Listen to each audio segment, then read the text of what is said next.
তো আমি তখন ওকে জিজ্ঞাসা করলাম যে তুমি কি ভাতটা খেয়ে আসছো? বলে যে হ্যাঁ মা খাইয়ে দিয়েছে। আমি বললাম তোমার বউ তুমি শুনলা যে সুইসাইড করতে যাচ্ছে। সেদিন তো আপনি সুইসাইড করবার জন্যই বের হয়েছেন, কিন্তু সুইসাইডটা কেন করলেন না? সেদিন যদি আপনি সুইসাইড করতেন তাহলে পলাশ শাহ হয়তো আজকে এ দেশে বেঁচে থাকতো। পলাশ শাহ হয়তো এভাবে অকাল মৃত্যুবরণ করতে হতো না। আসলে আপনি এভাবেই রেগুলার প্রতিদিন পলাশ শাহকে মেন্টাল প্রেশার দিয়ে যাচ্ছেন। আর এই সব মেন্টালি প্রেশার পলাশ শাহ সহ্য করতে না পারার কারণে সে নিজেই বাধ্য হয় ওটা করবার জন্য, অর্থাৎ একটা বাজে সিদ্ধান্ত নেবার জন্য বাধ্য হয় পলাশ শাহ। সুতরাং আমি এখানে বলবো যে আপনারই দোষ। আসলে কথায় আছে, থাকলে কাছে কে আর বোঝে, দূরে গেলে সবাই তো খোঁজে। এখানে শুধু আপনি না, আপনার শাশুড়িকে উদ্দেশ্য করেও বলছি। পলাশ শাহ যখন আপনাদের কাছে ছিল তখন আপনারা তার মূল্য বোঝেননি। অলওয়েজ তাকে আপনারা প্রেশারের মধ্যে রেখেছেন, অলওয়েজ চাপের মধ্যে রেখেছেন, অলওয়েজ ভয়ের মধ্যে রেখেছেন। আর এখন যেহেতু পলাশ শাহ চলে গেছে, এখন আপনারা পলাশ শাহর মূল্যটা বুঝবেন যে আসলে আপনারা কি হারিয়েছেন।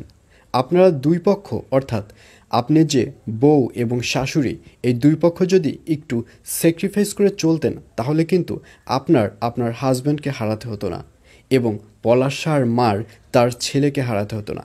জাস্ট সামান্য একটু যদি স্যাক্রিফাইস করে চলতেন, কিন্তু আপনারা তো কোনো স্যাক্রিফাইসও করেননি।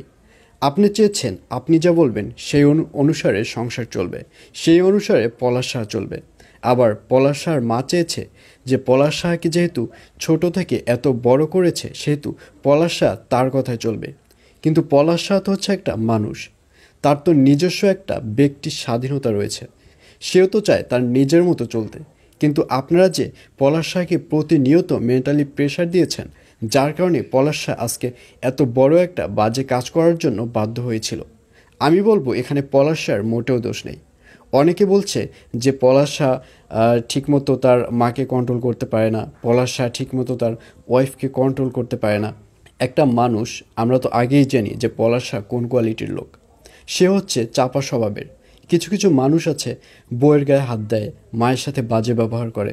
পলাশ শাহ কিন্তু ওই ধরনের নয়, কারণ ছোট থেকেই সে সভ্যভাবে বড় হয়েছে। সুতরাং পলাশ শাহ কীভাবে তার বউর সাথে বাজে ব্যবহার করবে? তার মার অন্যায় দেখেও কিভাবে সে তার অন্যায়ের প্রতিবাদ করবে? কারণ ছোটবেলা থেকে তো তার মার অন্যায়ের কোনো প্রতিবাদ এভাবে করেনি। সুতরাং এখন কিভাবে করবে?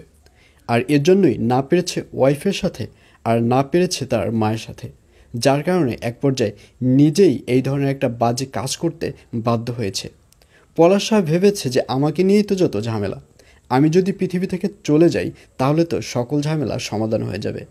হ্যাঁ, আসলেই সকল ঝামেলার সমাধান হয়ে গেছে। কিন্তু পলাশ শাহর ওয়াইফ বুঝতে পারবে যে সে কী হারিয়েছে, এবং শুধু পলাশ শাহর ওয়াইফ নয়, সাথে পলাশের মাও বুঝতে পারবে যে সে তার কোন রত্নকে হারিয়েছে।